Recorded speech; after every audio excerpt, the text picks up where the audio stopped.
All right, Chris, are you gonna start us off with a joke or something? How we gonna do it? Derek, I'm never good on the fly. Fair so enough. don't ever ask that. You're gonna have to strap your seatbelts in and hold. I'm not gonna. Go ahead. I mean, I think you should really just go hard with the mask thing, and that would be good. Really get All right. Okay, bet. All right, boom. What it is, everybody? Welcome to episode 5 of the Background Noise Podcast. We're consistent as fuck. We've been here 5 weeks in a row. We thank y'all for watching, man. We appreciate the love. The follower count on Instagram's going up. You know what I'm saying? We're seeing the views and stuff on YouTube. We appreciate it. We love you to death. And we're honored that you have us as your background noise. So first, we're going to start with what's on your mind. And I have something on my mind. It's been on my mind all week. I went to Texas. This isn't just exclusively in Texas, but I just saw it in Texas and it angered me. Now, this may be like the conservative Southern in me, right? But I go to Texas and I'm at this funeral and I'm seeing people in there with masks on, right? And it's like, Texas is hot. So it's burning up and these people have a mask on. And I don't know why it bothered me. You know what I'm saying? Like, it doesn't affect me. I can breathe fine. I don't have to wear a mask. But I'm like, why are we living in fear? You know what I'm saying? Like, I don't know anybody that's caught COVID in like a year. I literally don't know any. I'm not saying it doesn't happen, but I don't know anybody that's caught COVID in a year. I haven't heard nothing about COVID. Now, I guess it's not a popular news story, so the news station's not running it. Whatever the case. The other day, I'm going into the gym, and I see this lady walking into Ross with like triple masked up. Like she had on like the face thing and the mask.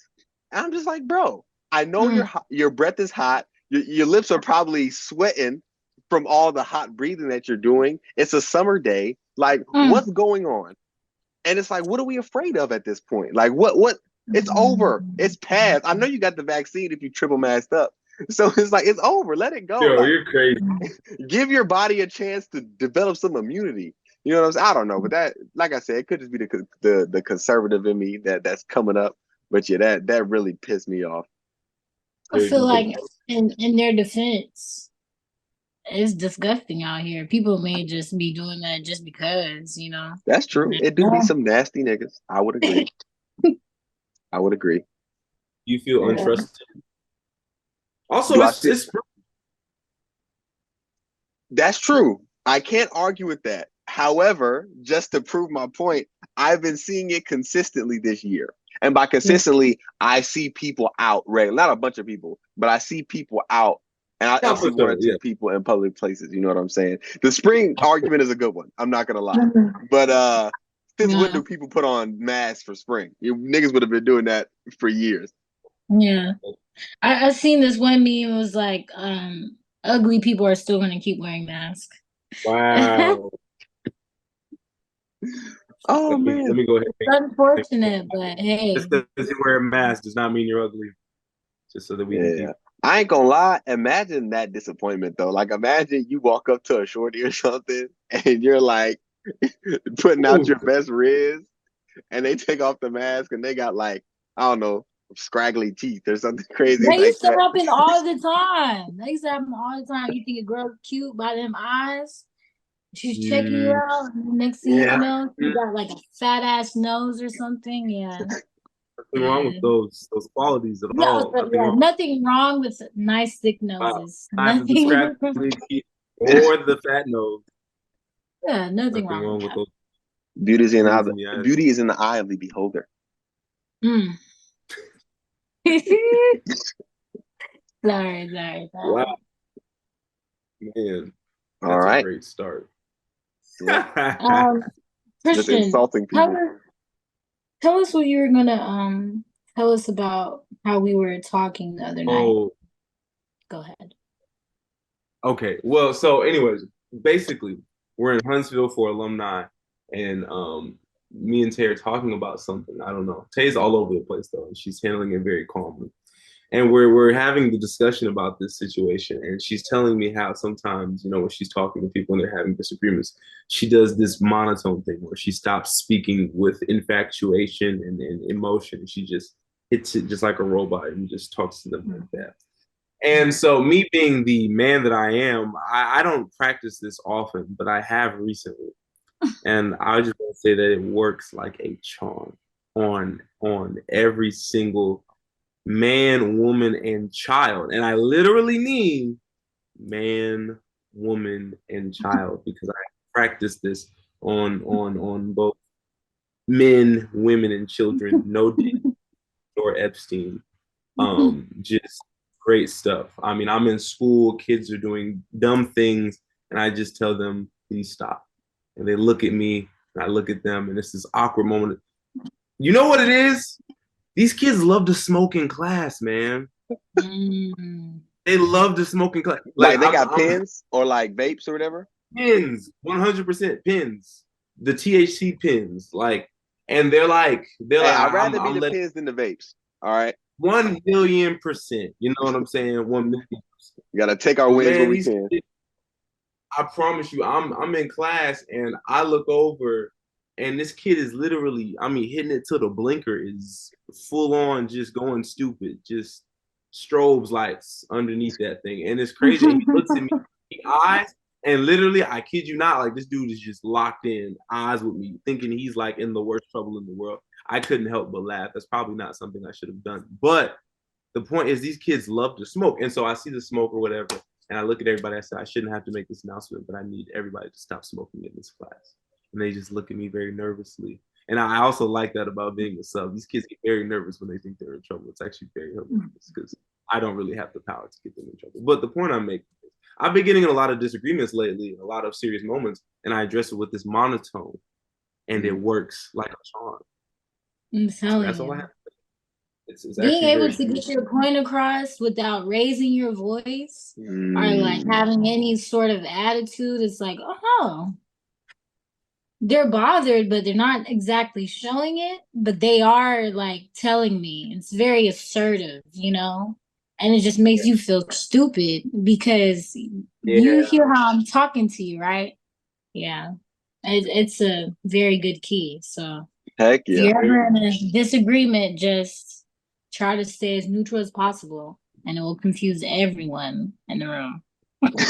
Check this out. So I didn't realize that that's what was happening, but like I started when I would have arguments like in my relationships, I stopped yelling.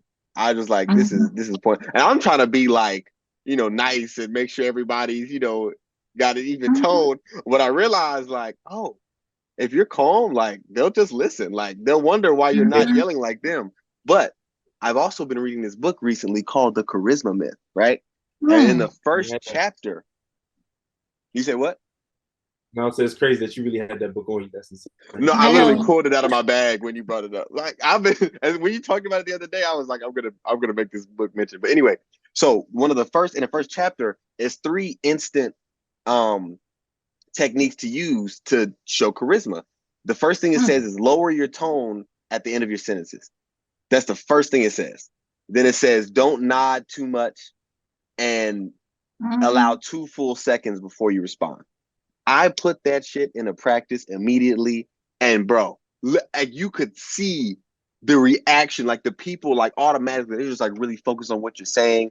They're really listening and locked in on you. It was crazy. It worked immediately. But yeah, it just goes to prove you guys, it was in you, not on you. You know what I'm saying? You guys knew it was, I don't know how, but Tay was just in you, that swagger, that machismo. Yeah, bro. Hey, some of us just got it. You know what I'm saying? Yeah. Because like talking with emotions sometimes can, like, they can misinterpret. Like, yes, I'm angry, but I'm not as angry as you think that I am. You know what I mean? So it's like you gotta reel that in sometimes. Yeah. And I remember in choir in high school, Mr. Roseborough, he was teaching us like some like being really loud and then being really quiet, and that forces the audience to listen to you. And I thought that was cool. But what were you about to say? Oh no, I was just gonna say like, I feel like it's a different version of what we've been saying about people listening. But when you take the emotion out of it, almost people, all they have to pay attention to is what you're saying. Like if I'm really angry, then maybe they can say, "Oh, I don't like your tone," or "You're being disrespectful," and that's distracting from the issue at hand. But if you remain calm and your tone is even, they can't say anything about your attitude. They can only address the points you're making. Exactly. So, ladies And and once you gentlemen, master that, yeah. if you want to win a fight, stay monotone. Keep that tone even. Be calm. Direct eye contact. Stare in their soul, and you'll win. Good stuff. Good stuff. Indeed. So yeah, did you guys see the solar eclipse the other day or no? I did. No, I walked outside, and this kind lady let me use her glasses. Oh, yeah. I saw it from my window just get dark. That's it. Yeah, I'm not gonna lie, I slept. I don't know what was going on, but I could not wake up that day. Like, I didn't care either. But I'll catch it next time. Indeed. Sure. 2045, August. It's in You said what? August. It's in 2045 in August. That's Oh what my social media. goodness. Wow. We're gonna be 45. We don't have to talk about it too much, though. We don't have to talk about it. That's crazy. Ooh, where do y'all think your lives will be at 45? That is so stressful to think about. I'll probably be back and forth between Bermuda and Atlanta, managing stuff. I'll probably have some animals. I'm not sure where my love life will be, but I'll probably have a bunch of animals of some sort or a bunch of instruments, something, a lot of something. We'll see. Yeah. Would you call it an obsession or a hobby that it'll be? It's gonna be a hobby. Like, I wouldn't necessarily collect things, but like, I want to have something that I'm really passionate about. You know what I'm saying? Something to just have. It could be the podcast. Who knows? Yeah. Like my Uncle Ron, he's got like a whole car collection in his basement. And I think that's really cool. Yeah, it is cool. So yeah, we'll see. What about you, Chris? I'll probably be married, probably have a couple of kids. I expect to be looking at retirement.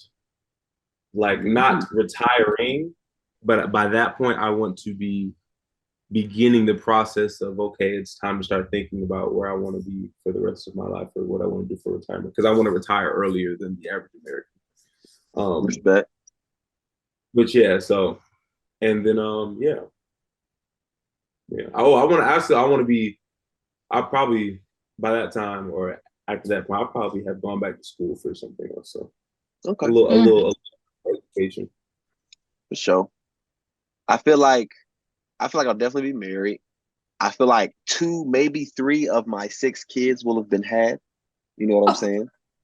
Eric, you plan on having kids after 45? What, you say what?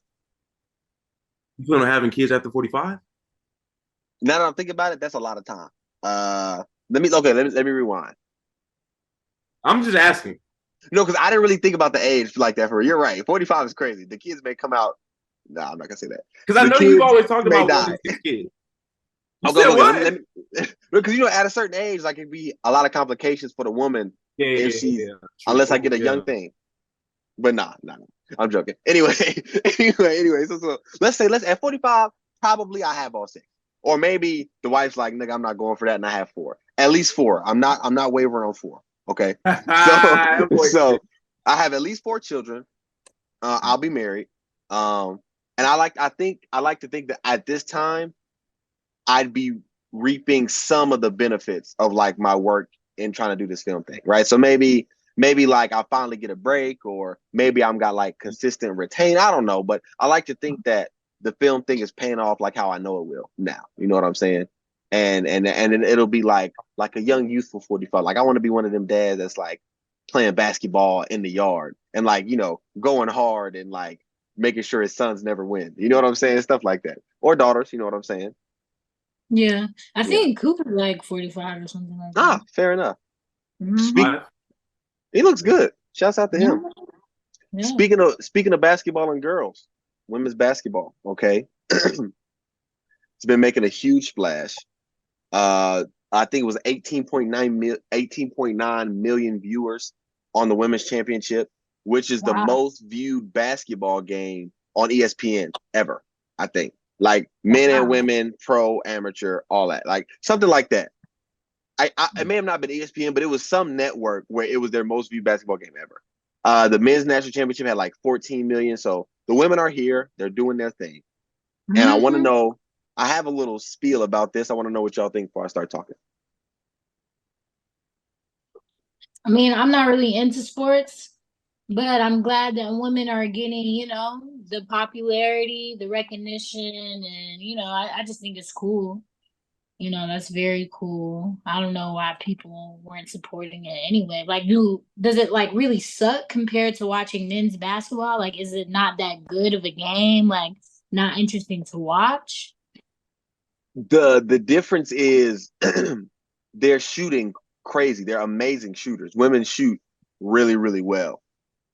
And so because the 3-point shot is such a big part of the game now, it has created an avenue through which women can dominate in their own field or do something really exciting. Before it was like, oh, lower the rims because women can't dunk, and that's the most exciting thing, and men can dunk. But now in the men's game, while we still love the dunks and the posterizations and all that stuff, the three gets just as much of a reaction as a dunk does.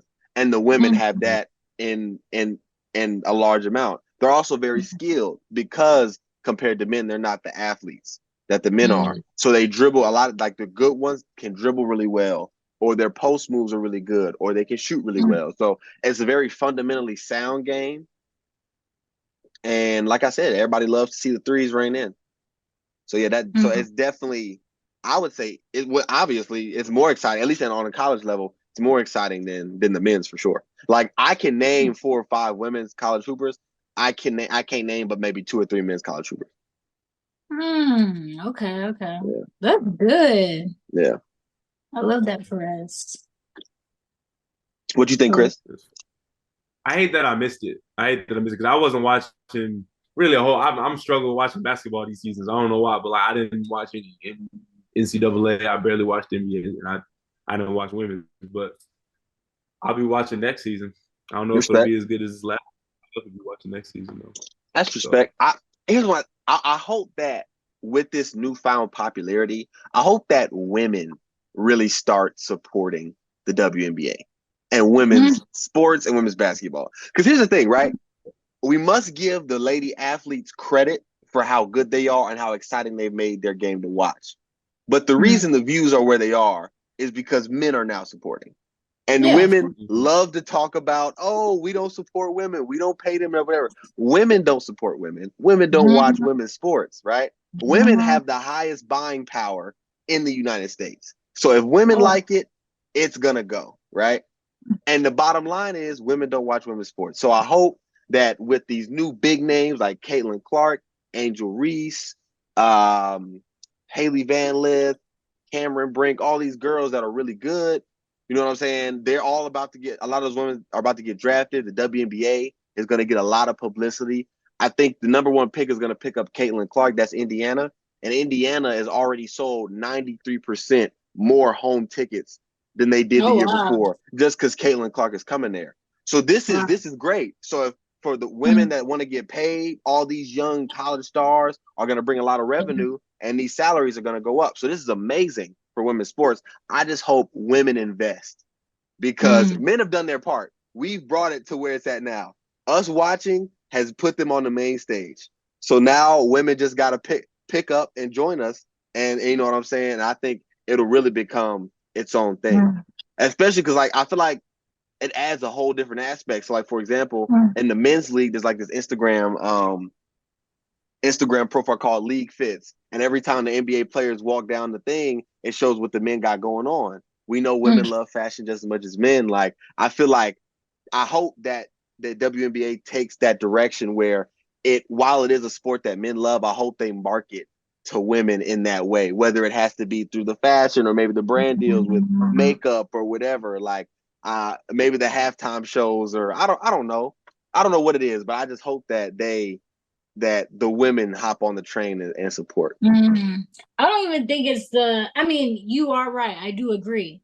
But another thing is like, it's just saying men are not supporting the women because they're women. So it's like if the guys are now giving the women's game a equal opportunity and are watching it as well, then I mean that's pretty much I think well that's all I'm asking for. Yeah. Like I'm not saying that I'm going to watch sports and I need to support women, but I'm saying that the men who do watch sports don't turn off the TV when the women's games come on. Like, why can't you watch them as well? You know?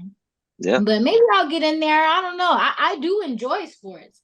I'm just not consistent. Like I know some of the rules in the game and stuff like that, but I just don't consistently watch it for real. Yeah, that's respect. That's respect. Yeah. And I know they're like start with your hometown team, but it's like Atlanta, like I mean the Braves are good, right? Yeah, we are. We are good. We are good. But Falcons could be good. They could be, yeah. Actually, I suspect that Atlanta Hawks will maintain their mediocrity, but I would say the Falcons and the Braves that'll be interesting to watch. Like I said, up until this year, college, I haven't watched much WNBA or women's basketball, so I can't really speak for the Atlanta Dream. But you never know. I feel like, if it's something to do, I'm sure the tickets are affordable, respectfully. You know what I'm saying? It could be like a fun little thing to do on a random weekday or weekend. But all the Hawks need is an off season. Need a good off season. We could be a really contender. I feel like we have all the pieces for a superstar player to come and take us to the championship. Yeah. That might get out of control. The whole city might that's probably what's keeping us grounded. Like, if our sports teams were crazy, oh my God, we would just be unstoppable. Hey, that's why I can't wait for the World Cup. I think it's got to be in basketball or football. Yeah. Baseball, not putting baseball down, but I really want to see niggas turn up. Like, just, like this was not for a good, well, it was for a good cause, just bad, a bad situation. We were marching for George Floyd, niggas everywhere. You know what I'm saying? I want something like that. But that'll only come if we win something basketball or football. Yeah. Baseball, you gonna see niggas there. Baseball, you gonna see niggas there. But for not sure. as much. Let me say this though. I feel like once America catches on to soccer, that's gonna be nuts. I saw this was a few weeks ago, but so the way soccer works is they have teams have like academies and lower levels. So like I may start for Atlanta United at 7 and just play in their academy all the way up until I become professional level. So it's like a farming system for players. And Atlanta United's academy teams were demolishing European academy teams like Chelsea, like Man United, which are big Premier League teams. And I'm seeing black boys with dreads on the Instagram post, which makes me so happy. It makes me really happy. It's not because, of course, you would assume it would be maybe Hispanic people or white people, but I'm seeing black dread-headed boys on the Instagram post whooping up on these European teams. So what do they call that? MLS? MLS is the American Major League Soccer Association or whatever. Major League Soccer is the name of it. That's the pro league in the United States. But yeah, man, once we catch on to soccer, it's over. And I think that's gonna happen, or the catalyst will be the World Cup in 2026. Because part of it's gonna be in Atlanta. City's gonna be on fire. It's gonna be people of all nationalities. It's gonna be nuts. I can't wait for that. I feel like it's already like picked up because when MLS first started, or like a few years ago when Atlanta was really good. Yeah. And I think a few of the homies, we went to the parade downtown. Yeah, I remember that. That was live. Parts of the game, and the game was packed. It wasn't like it was empty. That game and that was pre-pandemic, I think. Yes, no, that game we went to was actually the highest recorded fan attendance in league history at that time. Yeah, and it was like, we opened the new Mercedes-Benz for the team. All that stuff was new. Like I forgot about that. Yeah. So that was a good time. That's gonna be beautiful. Yeah. Also, I mean, every culture has got their own thing. You know what I'm saying? Because it was hella Hispanics there. Hella. Not saying it's limited to them, but yeah. Yeah. Also, FIFA is building like a headquarters or a facility in Atlanta as well. So we're doing it. You know what I'm saying? We're making it happen. Yes. Quarters in Atlanta. Yeah. I don't know if it's a headquarters, but they're building like a facility here ahead of the World Cup. Big enough though. That's for the World Cup. But it's something like that. I can't remember all the detail. Hey man, we need to get a house, and we need to stay at one house and let somebody's house be available and Airbnb that bitch. You could pay your rent for the year. You mortgage rent. Goodness. You could do it for the year. I'm gonna be Ubering. I'm gonna be doing something that summer when the World Cup is here, because they're gonna be outside selling waters, t-shirts, and I don't know, man. I'm gonna be there. I'm gonna be in the vicinity. Hey, ATL Waterboy is gonna turn into a corporation after the World Cup. I'm telling you, like, streets are gonna be awful. Honestly, I might stand at the MARTA and say, hey, if y'all need assistance, give me $10. I'll take you to the Mercedes. Like, I'll ride the train with y'all. Like, facts. Take Taylor taxi system. Listen. That shit could work, my brothers from Guatemala, my people from Brazil. I got you. Safety. For sure. And the bars are probably gonna be crazy. Yeah. It's gonna be live. We're gonna be 26, y'all. Ooh, it's gonna be a good time, man. And Lord willing, in the name of Jesus, I will have moved closer to the city by then. So I'm definitely excited about that. Yeah. Blame it, bro. Indeed. So moving on. J. Cole apologized for his the second Metro Future tape dropped 12 a.m. this morning. He's on the album. J. Cole's on the album. Now, to be fair, I'm assuming they could have recorded that months ago. This album's been coming out, so they could have recorded that a while ago. Don't you need permission though? What you mean? Like, if I'm featuring on your song and you want to put it on your album, don't you need permission? Or am I not? Or am I just complete? They probably. I mean, I'm thinking J. Cole knows. Like, okay, if I'm recording with these, niggas, that's what I'm saying. It's not like they just did that. Oh, yeah, that's what I'm saying. It's just the fact that I don't know. But so wait, you're saying they could have recorded this a couple months ago? Are you implying that this is a whole campaign, like scripted? Like, he dropped the album, J. Cole dropped his stuff, then he apologized, and like that was all a part of the plan? No. What I'm saying is, because people are saying that J. Cole switched sides, but they could have just recorded this months ago before the beef initiated. Oh, because we don't know the timeline of when the songs were recorded. You know what I'm saying? So you think Future is the messy bitch? Or Metro. I think it's really Metro. Yeah. Metro probably messing with me. Metro's like, look, I can't rap, but I'm finna get every 5 rap nigga I can find. Because the Weeknd's on there. The whole industry against Drake, basically. The Weeknd's on there dissing. Rocky's on there dissing. Cole's on there, not necessarily dissing, but Cole's on there. Kendrick's on the last one. I haven't listened to it yet, but maybe Rick Ross is on there. I don't know, but it's pretty good. Yeah, okay, I'm gonna have to check it out on the way home. Liking it better than the first one, honestly. But I think J. Cole is just dipped out. I just think he's done. Not in terms of his career. I mean, like, in terms of the beef. Yeah. I think he's just like, I really think he's just done. That's probably why he ended up on that album. Yeah. Because what are you doing, bro? You did not have to do that. Like, you did not have to go and get on Future's album. What is the point of that? That was insane. That's like apologizing is one. But I don't think he's switching sides. I think they just recorded the song a while ago. It's not a switch of sides, but it's still a bad move. But he could have recorded it before the beef initiated, and they just put it on the album. I mean, that's respectable. That's probably what happened. But maybe the issue is really apologizing. That's probably the issue. Yeah. Even though it was, think you should have done that?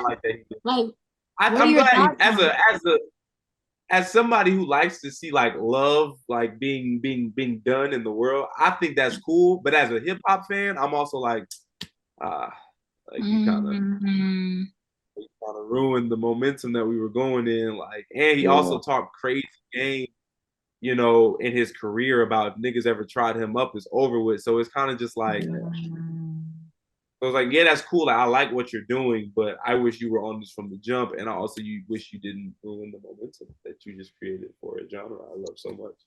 I would have, it would have been legendary, no doubt. But I mean, I feel if I look back on the diss, it really wasn't that aggressive. And he said in the apology, like, it didn't feel right. You know what I'm saying? I think he got caught up in the moment and what people were saying. Yeah. And also, Kendrick's original diss had only one bar aimed it wasn't even aimed directly at J. Cole. He was just a part of it. He said, it's no big three, it's just Big Me. So Cole spit that verse, so he's addressing Cole. But they've been doing competitive jabs at each other their whole career, right? Yeah. Everybody knew they were cool. So it's like, so like I said this an episode or two ago, Kendrick said, no one but the mirror looking for the fall off. Cole said, everybody steppers and everybody breakfast. And then Kendrick comes back with, ain't no big three, it's just Big Me.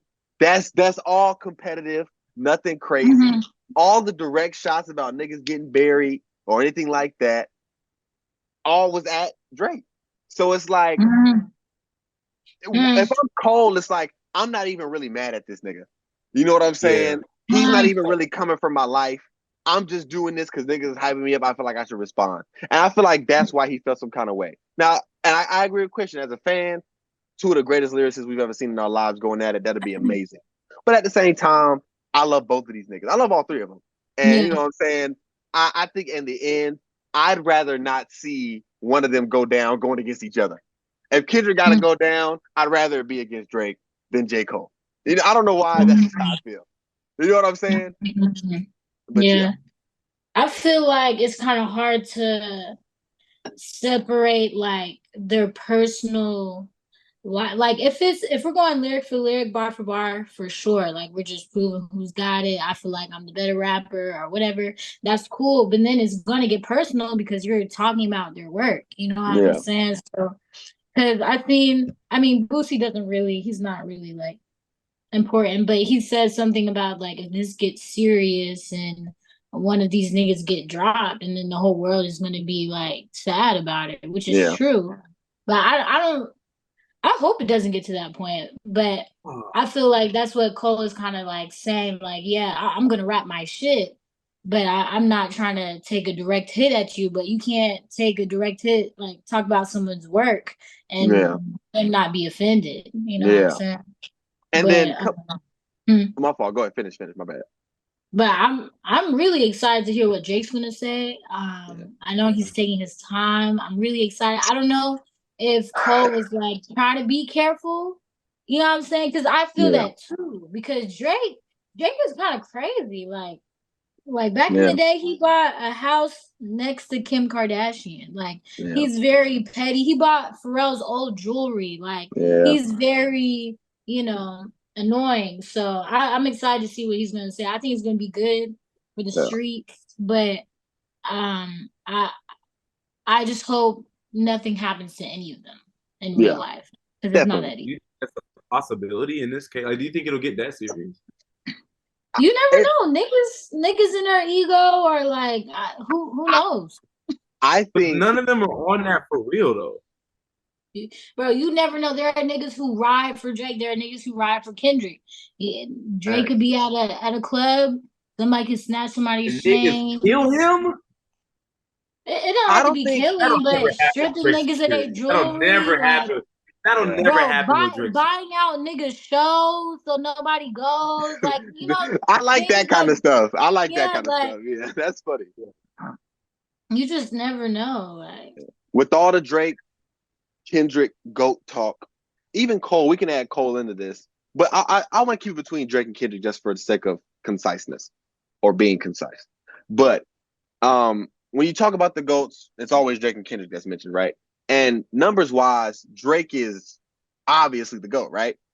One away from Michael, you know what I'm saying? Hits for days. Every summer he puts out an anthem. Like numbers wise, Drake is the GOAT.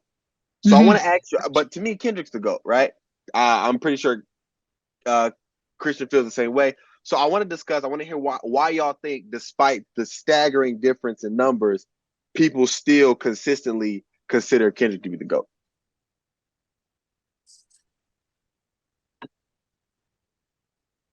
Go first, Christian. Okay, fine.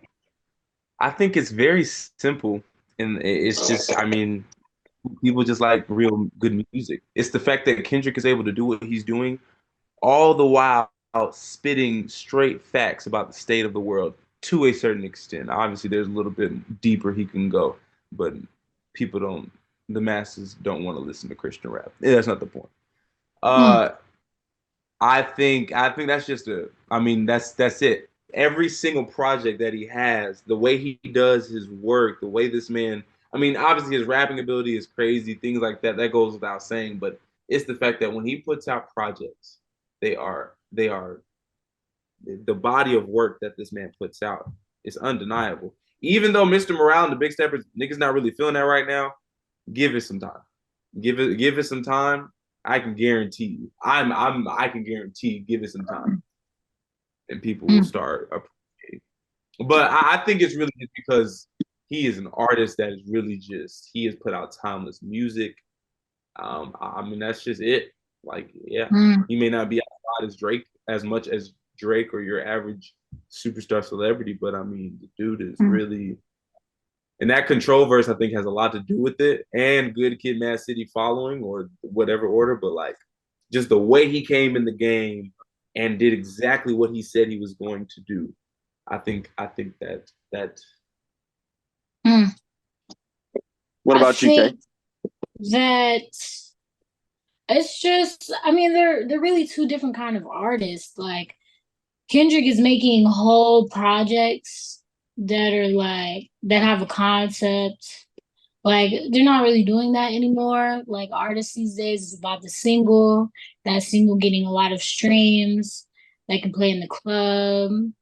You know, they're not gonna really play a lot of Kendrick songs in the club and call him a conscious rapper, if you will. Like people are not trying to digest the lyrics all the time. You know what I'm saying? Um, and Drake, like when he did what's that album? Views or More Life, one of those where he has like Controller and One Dance and all that. You know what I'm saying? Like those are things that you're gonna hear at brunch. Like those are songs you're gonna hear like maybe in the store somewhere, things like that. You're not gonna hear My Auntie Is a Man Now. Like nobody's gonna wanna play that in the cars necessarily, or like I don't know, with your homegirls. But in terms of like projects, I do think like Kendrick is because he's still making whole albums. You know what I'm saying? Like he's got the interludes, the voicemails, the conversations, the strings, like all of that. That comes into play.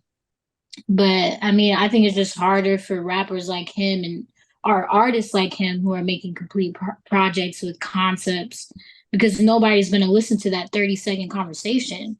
You know what I'm saying? And Drake, he's gone commercial. And I mean, he growing up, he's the GOAT for me because when I was in fourth grade, third grade, and he dropped Take Care, or even before that, it was just amazing. It was different, Young Money, like, and yes, you can say, well, I'm not a huge Kendrick fan, but like he did it by himself. But Drake was definitely a collaborator. Like he had everybody on his songs, you know, like seemed like a likable guy. And there's nothing wrong with collaboration. But I feel like Kendrick just acting as if he's a god or whatever, I just feel like that is biting him a little bit. You know what I'm saying? Backfiring a little bit because it's like it's just music, you know. But I think Drake is that guy because he be singing on there and he be doing the little TikToks and he's a light skinned man. And we don't have to get into colorism in the industry, but the light skinned people tend to blow up a lot more than the darker people. I can't argue with that. Yeah, like Unless- no shade towards Tyla. No shade towards her. But if she was a brown skinned girl I think she would just blend in with the rest of the brown skin R&B artists. No offense. Quick caveat: I thought her album was mid. It didn't blow me away. I'll be honest. Who? Tyler. Oh yeah, it's okay. It's and simple. And on the album, like Water and Truth or Dare, literally the exact same beat. It's like you heard the same song twice with different lyrics. Like literally, she's definitely mainstream. I would expect that from somebody who's mainstream. For me, it's just I agree with Tay. She's a gorgeous woman. She's got a bubbly personality. Yeah, and so that markets. But we'll see. She shakes her ass with water on it. She moves her body. Yeah. There's definitely a formula that she's got down to 100%. That's what I'm saying. And Drake is on Instagram making reels, like doing the right foot love, left foot. Like Kendrick is not out here doing that. But that's why I think it's so great. He's not subscribing to the social norms, but he's still able to. He literally said it himself. Was it on Damn? He was like, how y'all let the braids on TV? How y'all let the conscious, you know what I'm saying? How you gonna let the conscious turn mainstream? And that's exactly what he did. And that's why I'm like, that itself is very golden, because you got to think, even when Kendrick came in the game, he's coming in, he's featuring on people like Jeezy, he's featuring on there's another one I'm missing, but the rap, what people were talking about in rap was not mainly conscious, unless you got niggas like Q-Tip, Common. I guess if you want to consider, but that's not what was popular. Kendrick come on the scene, and it's a little different. I'm not saying conscious rap was desolate when Kendrick came on the scene, but it's nowhere from what it is now. It's still not considered mainstream. Yeah, that swimming pool. The GOAT conversation is conscious rappers. Yeah. What I would say, I think you guys have mentioned this. It's talk about like the body of work, like that Kendrick will put together. Like, damn, you listen to it forwards and backwards, it's two different meanings, right? And you think about the like Tay said, the concepts, right? But I think most of all is that Kendrick, like, and Tay, honestly, I'm just gonna regurgitate what you guys said, but in my own words, because I was thinking it and I want to say something, right? But like Tay talked about Drake going commercial. If you look at Drake's quote unquote evolution, it's whatever the young niggas are doing. And while it's amazing and incredible, there's a tinge of disingenuousness, or I don't know the right version of that word, but it doesn't seem authentic. Like Drake is he's a god level MC. He can rap his ass off. There's no question about it. He makes great beats. He does everything great musically. But the brand, he rebrands himself every few years. It doesn't feel genuine. It feels like this is what I know niggas like. And you know, you already talk about evolution from Section 80 to Mr. Morale. It's however many albums, that many different versions of Kendrick, right? And it's like, it doesn't matter what he wears, if he does social media or not, it's gonna be good to a large amount of people. And even if you don't like Kendrick, you're gonna give it a listen and you're gonna hear it somewhere. You can, if you listen to music, a Kendrick song is gonna pass through your ears, no matter what. And he doesn't have to do the social media. He doesn't have to host the ESPYs. He doesn't have to, you know what I'm saying? And people like to discredit like the Grammys and the Pulitzer Prize. Like it's always what the people want. But first I want to say, what greats don't have Grammys? Kanye got them. Jay-Z got them. Nas got them. Outkast got them. Eminem got them. 50 Cent. If you're a great, you got hella Grammys, right? And then like, so it's like, let's not say it doesn't matter just because Drake isn't getting them. There's a reason that he's an artist, he's a creative, but the artistry behind it doesn't seem as genuine as it does when it comes from Kendrick, right? And but here's the thing: when you hear Drake talk about his personal life, it's incredible.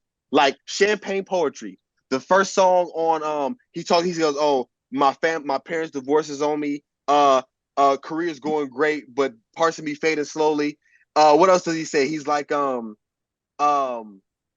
voice of my therapist is speaking for me. Like that was the best song on the album, in my opinion. But of course, Girls Love Girls and all that other bullshit was gonna pop, right? So that's what he's gonna focus his attention on. Even on For All the Dogs, I can't remember what it's called, but he goes, to keep it real, I wasn't really gangster till now. You know what I'm saying? Like we know he wasn't no gangster. He ain't never killed nobody. He never shot at nobody. We know that. Gotta start He's off a the light Yeah, skinned he was nigga. like Slaughter Gang. Like I'm like, Yeah, bro, he's not none of that shit, and everybody knows. But he's had enough money Yeah. to get them kind of niggas around him, and he's talked that kind of shit and put himself in, I guess, those kind of situations to where he can say that. And because he's the biggest, no one's gonna come for him on that level. But it's like when he's vulnerable, says, "Hey, I wasn't gangster till I got money or until I made this level of fame." Like that's amazing. But I personally, he knows that's not gonna be number one. Jay-Z also has a bar about that. I can't remember what it is, where he talks about like, I could do that, but I wouldn't be number one if I did that, right? And so it's like all in all, unless y'all have more points to kind of wrap this section up. I do. I do. Okay, I do. well, I'm not wrapping it up, but all in all, with my point, Kendrick and even Cole, just to throw him in there, it's genuine. Cole doesn't do nothing but he's talking about real life experiences, real emotions, but like it's all super genuine, and that's where their fan bases come from. And I think that lovey, because remember, Drake was getting hate for being a singing nigga, for being lovey dovey, because that shit was Need genuine. more of that, man. That shit was genuine, and no matter what, even though the commercial shit is making him who he is and it's got him one away from Michael, the genuine shit is what put him on the pedestal. And maybe niggas are afraid to do. I mean, even like Future, who's one of the GOATs, right?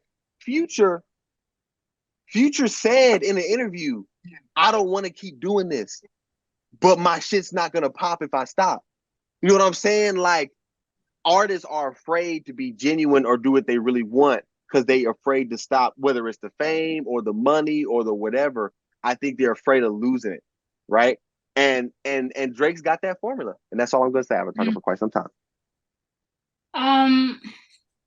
Well, and now that just goes to who they are as individuals. Because if you think about it, like they're putting out music because this is what they want to put out. You know what I'm saying? I feel like Drake is like, it's about to be summertime, and I know the kids are gonna eat this up. Like, what's And that we will. one? Nice for what? Nice for what? You gotta be incredible. Like, you know what I'm saying? Like incredible. And he kind of controls the narrative, like, of the year, kind of, sort of. But what I'm trying to understand is why do people hate him? Like, what did this? Does anybody know why this started? Because it seems like a cool guy. Like, I remember back in the day, I can't remember why the Pusha T and Kanye West and Drake shit happened, but Pusha T or Kanye told Pusha T that he has a child, and Pusha T exposed to the world.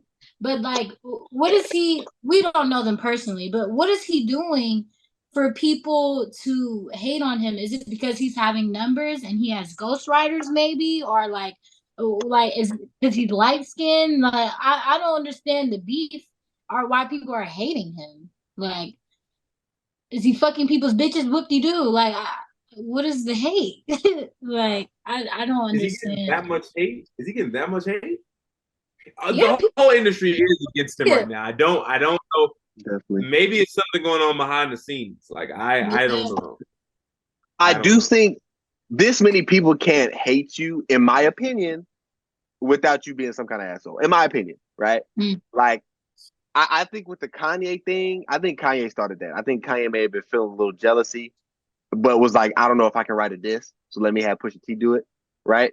That's what I think, right? But I think in general, I think because a lot of like quote unquote rap purists hate on Drake. I think it's because they couldn't achieve it. Bottom line, like Mos Def said in an interview, Drake is Walmart music. That was the most hating ass shit I ever heard in my life. Why and is that hating? Because it's like it is hip hop. It is hip hop. No matter you can't. It's hip. Drake makes hip hop. Well, I mean, I saw exactly what Mos Def was saying. I felt like it was hate. Like he tried to downplay his ability, and that was whack as fuck. Because if you think about it though, Derek, there are some songs that Drake has that where you just like, well, this clearly isn't hip hop. Like Drake had a whole album. There was only one hip hop song on it. Right, but he's also got a catalog full of hip hop. 100%, one way or the other. So it's like, now, if we do just hip hop hits. I'm saying, but within these past years, just to play devil's advocate for Mos Def, who's also, he's a hip hop OG, so obviously he's going to see things a little differently. But I'm saying within these past few years, could you say that Drake has dropped real hip hop more than he's dropped the you know? No, I think he's in multiple. I think he's in multiple genres, and that's what sets him apart from Kendrick. 100%. I don't disagree with that. Yeah, But like he has albums for everybody.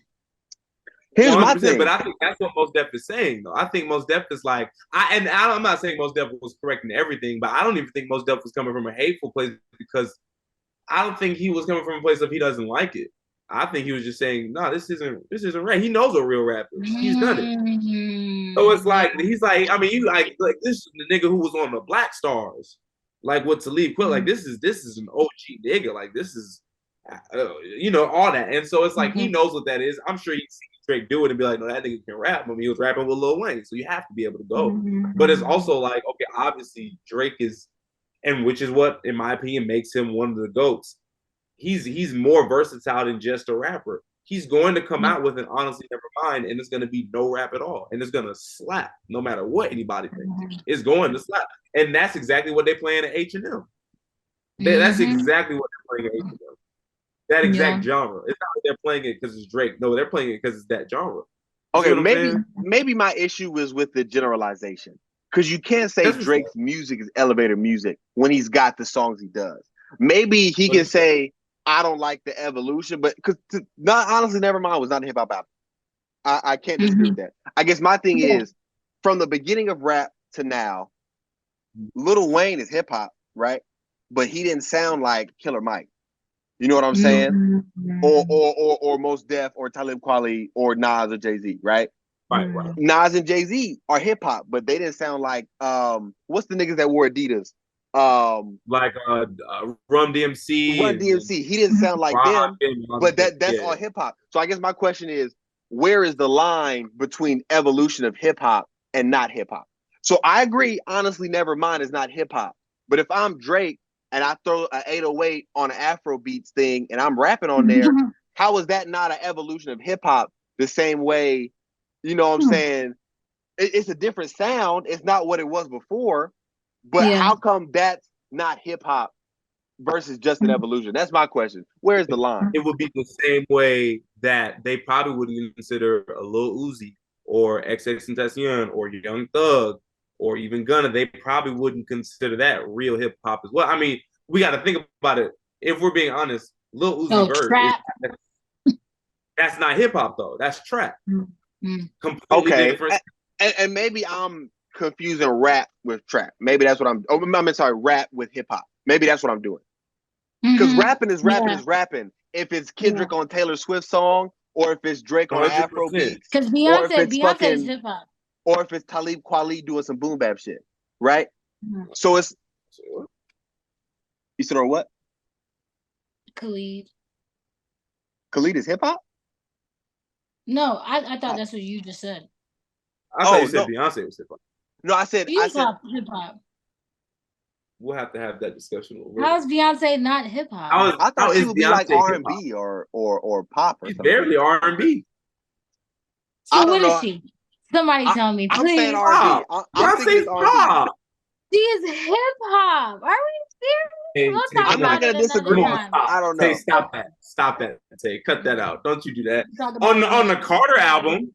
On the Carter album. I'm gonna text you afterwards. But that's crazy.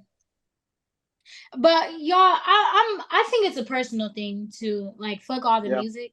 I think he's also saying like, I'm a real nigga and you're a pretty boy from Canada. I feel like that's. I think it. I'm not gonna say hating, but I think it gets under niggas' skin that he came in singing and shit, and he's rapping at the same time, and he's making hits, and he's brought hip hop to a level none of them could. You know what I'm saying? Like, I think because like you can't say he's not the face of hip hop, no matter what kind of music he makes. He can come out with a country album tomorrow. You cannot say that if you go on Apple Music or Spotify, Drake's motherfucking face is on the hip hop label, right? So you can't say that he's not hip hop or the face of it. I can agree that he doesn't only make hip hop music, but I just can't. And all that being said, Kendrick is my personal GOAT. But like, but like I said, and we've all agreed for the reason of artistry and being genuine or whatever. But I think to Tay's original question, where's the hate come from? I think he did it in such a non-traditional. Drake, you know what Drake is? Drake is the first pastor to wear jeans in church. That's what Drake is. Drake is the pastor that wore jeans to church on Sabbath, 11 o'clock hour, and disgraced God's pulpit with Jordan's jeans and a button down. That's what Drake is. And everybody loved it too. And everybody loved it. And he got the message across, and people came forward. This is kind of start getting wild, but you get the point that I'm saying, right? like that's why I think Drake gets the hate he gets from the OG hip hop nigga. It's on some tradition shit. Like that's how I feel. Yeah, and I'm not hating on collaboration. Like, yeah, Kendrick may have done a lot of things by himself, but the longevity that Drake has done for other people's careers, like, you know, that has a lot to do with it. That's respect. A lot of people on. Okay, know. I have a point after you finish. I have a point because I agree and disagree at the same time. No, Allegra, I wasn't listening to her until I heard the "Do Not Disturb" sample. She's like, time never matter. Anyway, I checked out Snow, Allegra, Tim's. There's so many people that Georgia Smith, and she not even that great, but she had us on "You Need Me to Get That Shit." You got he's got stuff like even Rihanna, work. Like that was a moment in time. That was a moment in time. Hold on. See, okay, here's where I would disagree. I think Drake is really good at hopping on waves and taking credit for putting people on. So, for example, he hopped on the Migos Versace remix. Versace was a hit before he hopped on it. But niggas will say he put them on. I'm not going to say he didn't help. He did not put them on. Lil Baby was hot before they did Yes Indeed. Lil Baby was hot before they did Yes Indeed. But niggas will say, oh, Drake put him on. I agree Drake helped him tremendously, but Lil Baby was going to be Lil Baby regardless. The Migos was going to be the Migos. They started putting niggas on when he hit it up with Block Boy JB. I think that's when we started. Block Boy JB for sure got put on, right? Because then after Block Boy JB, then you saw stuff like Lil Durk and niggas like that. Then you started seeing him putting niggas on. Thing. Dirk was gonna be fine regardless of Drake. But Dirk was already. I don't know, Derek. I don't know. It's a different level, bro. There are levels to this thing, bro. I was at Pine Forge, East Coast, if y'all don't know where that is. Yeah. But I knew Lil Baby. You know, I knew all those songs. Nobody up there knew any of that. They're listening to I don't know who the hell they're listening to. Because anyway, but when Yes Indeed came out, and they're like, wow, bitch, I'm Lil Baby. Everybody on the East Coast knew that. Before, like, nobody was listening to that. Like, nobody knew who he was. You know what I'm saying? It didn't really do anything. When that Drake and Lil Baby came out, Lil Baby took off. He took off after that. Then he came out with him and Gunna, that collab, drip don't drown, whatever. Yeah, drip or drown or something like that. Okay. I'm not gonna say that he hasn't helped niggas' careers, and maybe even you convinced me with Lil Baby. But the Migos created a wave on their own. They had their own sound. It was niggas copying them. Like to me, the Migos were gonna be successful no matter who jumped on their track. You know what I'm saying? That's how I feel. That bad movie changed the world. Also, to Drake's credit, and to the city of Atlanta's credit, Drake very early on recognized what was coming out of Atlanta and hopped on the waves at appropriate times to keep his I'm not gonna say he wouldn't have been successful without it, but to make sure he stayed mainstream. First, it was 2 Chainz. This nigga, and it was a time where if you wanted to hit, 2 Chainz had to be on your song. I don't care what you say.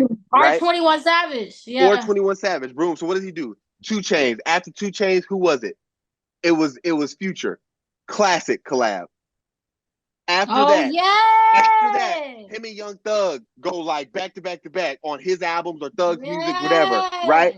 Then what happens? Then it's 21 Savage. No, then it's Lil Baby, right? Then they do their thing. Then it's 21 Savage. Like Drake has been very intentional about aligning himself with people from Atlanta at very specific parts in their career. And I'm not, and we know Drake is gonna be Drake no matter who he's with, but he knew if I'm on with these niggas, I'm keeping myself in the mainstream conversation. That's all I'm saying. That's all I'm Maybe saying. it's You really what Atlanta you're versus suggesting? LA. Go ahead. Ew, Tay. What? That's a difficult predicament. But I'm Right. saying, I feel like what you're saying, Derek, is almost saying like, do you think without Atlanta, Drake wouldn't necessarily be where he is technically? Because think about it, that's a high time for Drake. But it is all right. If you think about who he was and where he was always in cahoots with an Atlanta nigga. Come That's on. a high time for Drake. Think about the run he's been on this past year or two. The 21 Savage tape was crazy.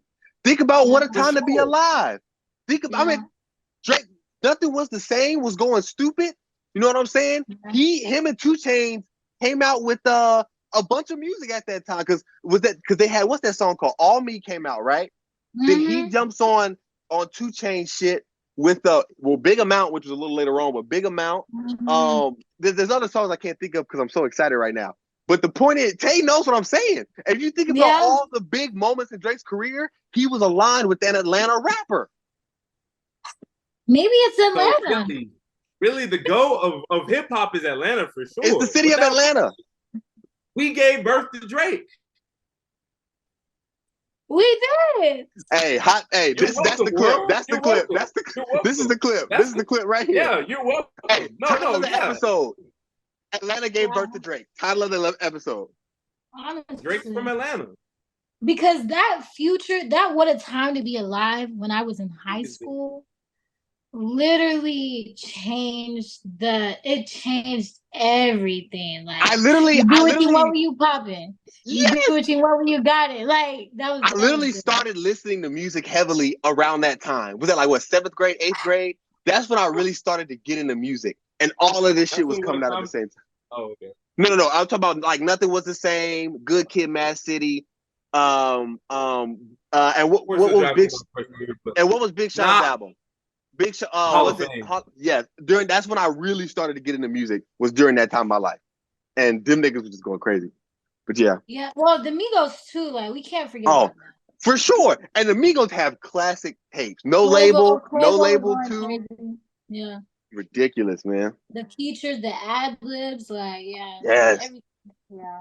It's Atlanta. Yeah. That's the conclusion. Like it's Atlanta versus LA, probably. That's what it is. Well, I mean, but we're not afraid to collaborate. That's the thing about our artists, though. Like we love to get in the booth together, and we really support each other. Like if you go to Atlanta, majority when I get in other people's cars, they're only playing people from Atlanta. You know what I'm saying? Like you're not gonna really hear too much of anything else. So we're really locked in, man. And you think about the kind of putting on, like to Tay's point, like all the people that Young Thug has helped. Like, I don't know if y'all watched the Little Baby documentary on Prime Video. Young Thug was like, I paid this nigga to stay out the streets. And look what Little Baby became. Young Thug gave us Gunna. You know what I'm saying? And then well, that's all I can think of right now to prove that point. But, you know, if you think about collaboration, like, there's an Atlanta artist on a hit with every big artist you can think of. Like, Ariana Grande and 2 Chainz got a hit. Camila Cabello got a hit out now with Playboy Cardi. Of course, Drake was mentioned already. Everyone. The Futures got like a hit with Maroon 5 called like Cold or something, I think.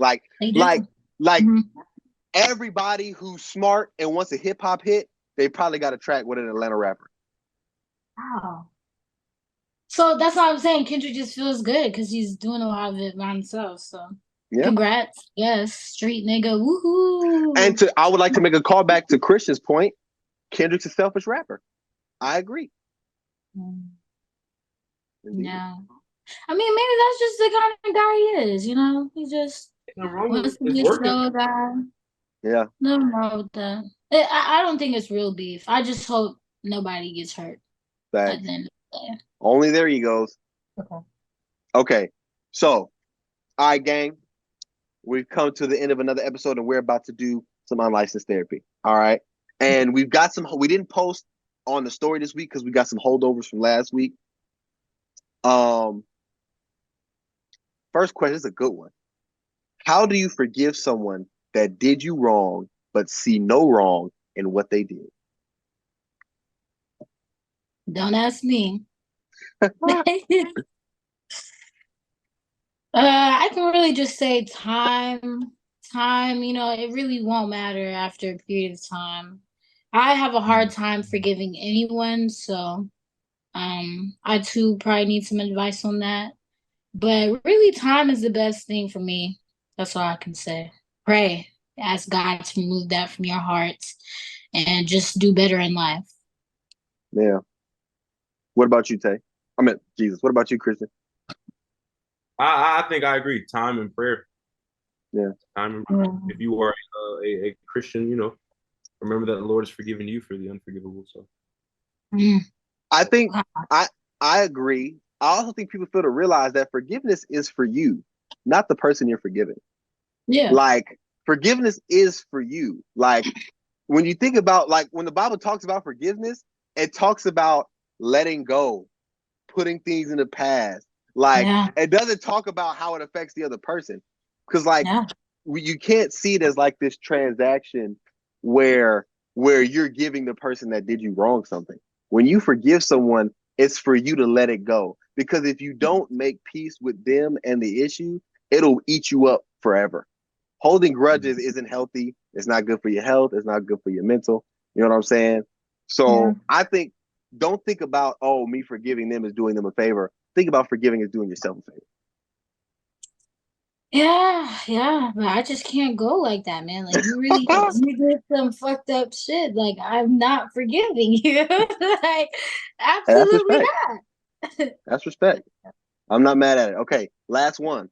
Is it okay to double back if you felt you were in love, but just on a fuck thing? So you and this person were in love. Is it okay to come back and mess with them, but also friends with benefits type stuff? I think that if you guys have grown tremendously and it will be different, then sure. Like, say, for instance, I wasn't as organized or consistent in our relationship, but now we've taken some time apart and I figured that part of my life. So when we do, or if we do get back together, things will be different. It won't be the same, because if you're spinning the block and getting the same results, that's disgusting. But if you're spinning the block and going back and everything is better and, like, it's worth something, it has some value, then sure. But don't go back to the same thing. Whoever that is, don't do it. Don't do it. What you think, Christian? I think you should leave out sex. That's just going to ruin it. I think it's going to complicate it. Yeah. Yes. Yeah, I think that's a dumb idea.